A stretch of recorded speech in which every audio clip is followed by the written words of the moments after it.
Oi pessoal, bem-vindos ao nosso canal. Hoje aqui no nosso Papo de Sete, a conversa inclui você que ama cinema, mas com certeza já se perguntou: será que dá pra viver de cinema no Brasil? Por isso eu trouxe aqui um cara que ele respira isso. Ele é diretor, ator, Guilherme Machovec, tudo bem? Tudo, e você? Guilherme, obrigada, a gente tá muito feliz de receber você aqui de verdade. Eu tô muito feliz. E eu queria que a gente começasse do começo mesmo. Quando e como você se iniciou no audiovisual? Tudo começou com uma peça de teatro. Em 2009, eu tinha companhia de teatro desde 2003, Companhia Olimpo. E em 2009 a gente fez uma montagem que era uma homenagem ao Charlie Chaplin. E como eu estava dirigindo essa montagem, eu mergulhei na obra.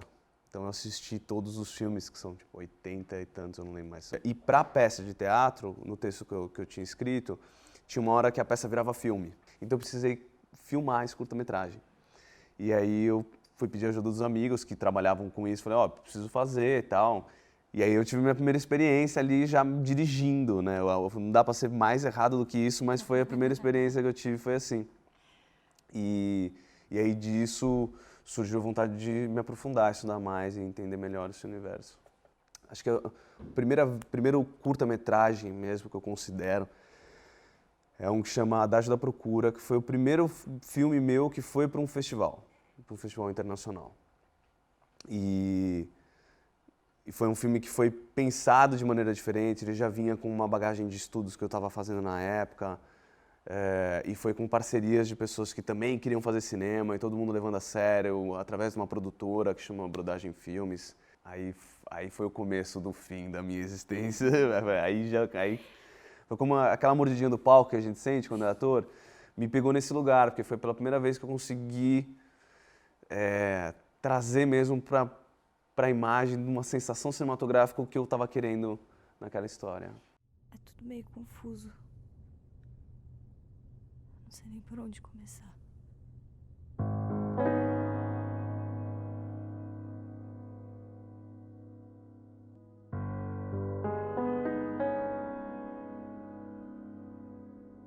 O movimento de quem pula é pra cima.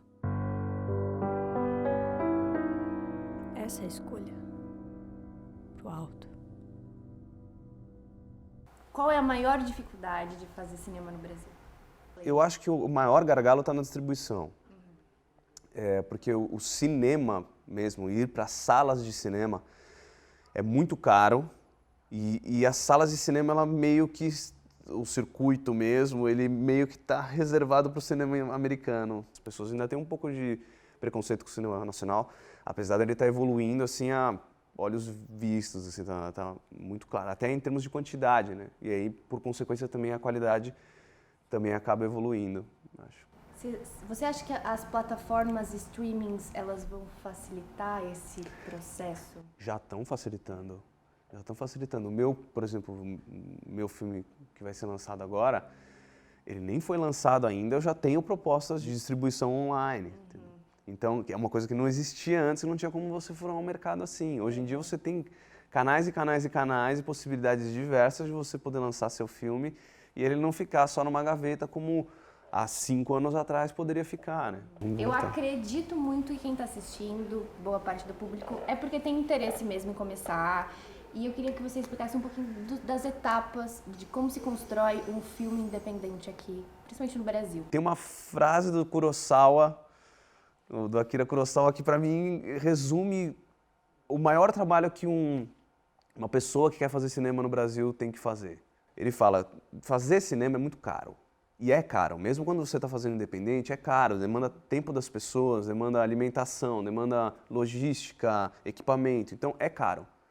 A única coisa nesse processo que não é caro é a primeira parte do processo, que é o roteiro. E no roteiro, você tem a possibilidade de escrever, reescrever, voltar, mudar, mexer, arrumar, pensar, e faz com que você aprimore a sua linguagem cinematográfica.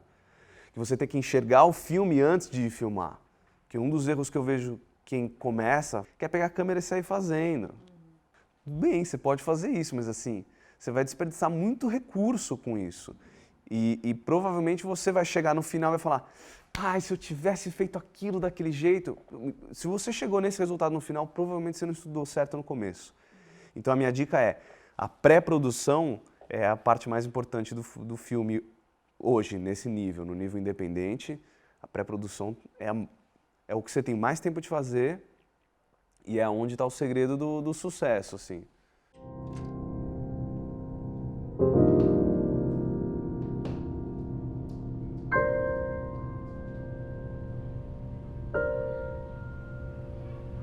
O que aconteceu? Tive no parque hoje. Não era pra você estar no trabalho? Era. Calma. Me solta, porra. Não, por favor, não vai. Vamos conversar. Isis, eu não tenho mais nada pra falar com você. Não faz isso comigo. Com você? Com você? Foi você que fez isso. Não me faz ficar sem você. Por que muitos cineastas não conseguem concluir uma obra? Primeiro que fazer um filme é um pesadelo logístico. Muita gente não sabe, mas um filme ele não é filmado na sequência cronológica. A maioria dos filmes não são feitas assim. Porque você vai ter um cenário, você vai filmar todas as cenas daquele cenário ali. Então, às vezes, o ator vai filmar a primeira e a última cena, né? Só com uma troca de figurino. Então, isso é um pedaço da logística, né? A outra coisa é que você vai filmar uma externa, aí você marca um dia, todas as pessoas chegam lá, chove. Então é muito difícil já todo o processo.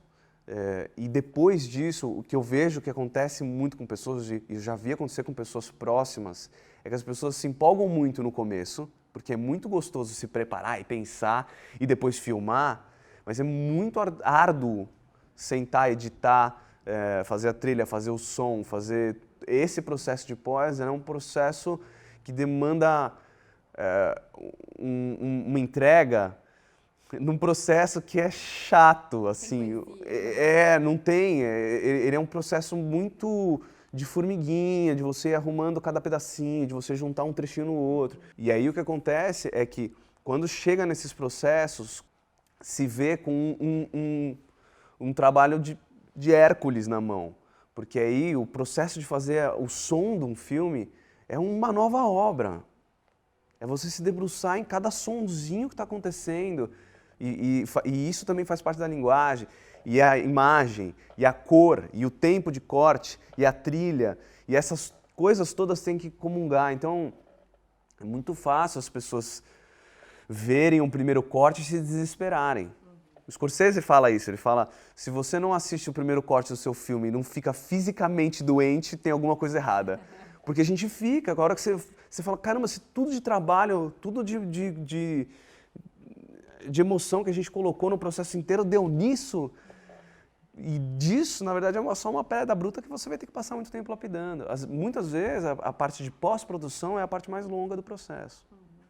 E falando em tempo de processo, assim, normalmente existe um tempo que se dura uma gravação, uma captação, ou varia muito do filme, do diretor, da disponibilidade? Eu acho que tem um quesito de variável aí, de pode ser mais para lá ou pode ser mais para cá. Mas, de uma maneira geral, se você vai fazer mesmo com a equipe, do jeito que a coisa supostamente tem que ser feita, a tendência é durar pelo menos um ano, mesmo que seja um curta-metragem.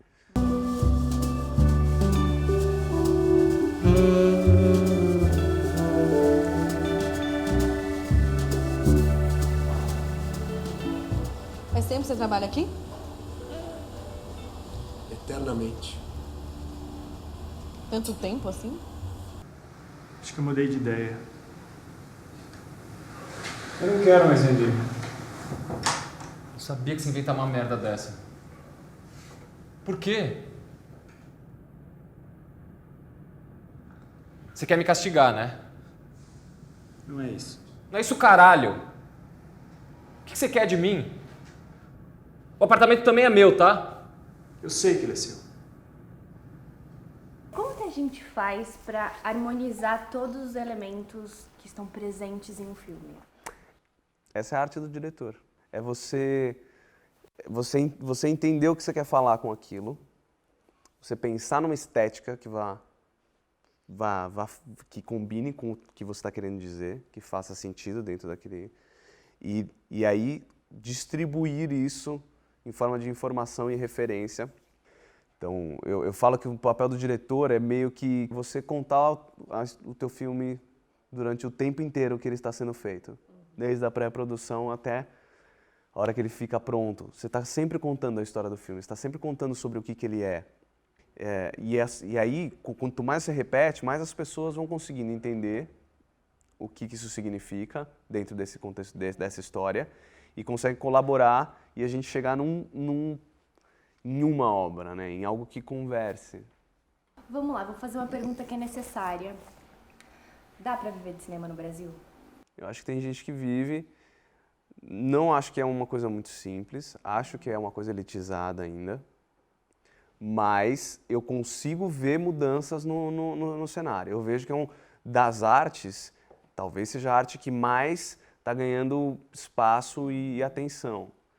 E eu expandiria o cinema para a coisa do audiovisual, porque hoje em dia tudo é audiovisual. Você tem um audiovisual no teu bolso com o celular.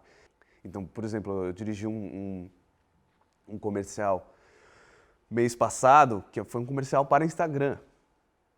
Isso não existia há algum tempo atrás, entendeu? Então é um mercado que se abre, que você fala, pô, será que dá para viver? Talvez de cinema exclusivamente, não, mas acho que nenhuma profissão você consegue ser tão exclusivo assim, né? Ainda mais numa onde você está no papel de gestão, porque o diretor é um gestor. Então, em papéis de gestão, que você não é técnico, você vai fazer consultorias em diversos lugares, você vai estar sempre trabalhando com várias coisas, né? Eu nem quero fazer uma coisa só, até porque uma coisa alimenta a outra. Os meios estão se transformando por causa disso. Porque, por exemplo, a minha especialidade é contar histórias. A minha especialidade é a linguagem cinematográfica, como contar histórias através de imagem e som. Essa é a minha especialidade, é o que eu faço de melhor, é o que eu estudo para fazer. Então, as pessoas, elas me chamam para fazer coisas que têm essa identidade. Se a pessoa vai fazer uma propaganda de produto, que ela vai ficar dando zoom no produto e dando volta no produto, eles não vão me chamar para isso. Agora, se tiver uma história que vai ter que ser contada, é aí que eles me chamam, porque eu sei fazer roteiro para uma história, eu sei fazer as pessoas se engajarem emocionalmente naquilo, eu sei criar símbolos e conexões através disso. Guilherme, eu acho que é isso. Tem alguma coisa que você diria, assim, para quem está começando, uma dica? Só entra nessa se você estiver muito afim. E se você estiver muito afim, faz o máximo possível para estudar tudo que cai na tua mão. Se faça indispensável, sabe? Porque eu acho que existe um conhecimento nesse lugar e que não é muito fácil de chegar. Porque ele não está muito nas escolas, ele não está muito no óbvio ali. Ele está em realmente cavar, em realmente assistir filme, estudar o filme, entender a linguagem. Meu conselho é esse. E meu conselho acaba voltando um pouco sendo do Kurosawa, que é, você quer aprender a fazer filme? Aprende a fazer roteiro. Roteiriza, roteiriza, roteiriza. Gente, eu acho que é isso. A gente vai ficar por aqui. Espero que vocês tenham gostado. Guilherme, obrigada. Eu que Muito agradeço. Sucesso. É isso, gente. Até a próxima. Tchau, tchau. Tchau.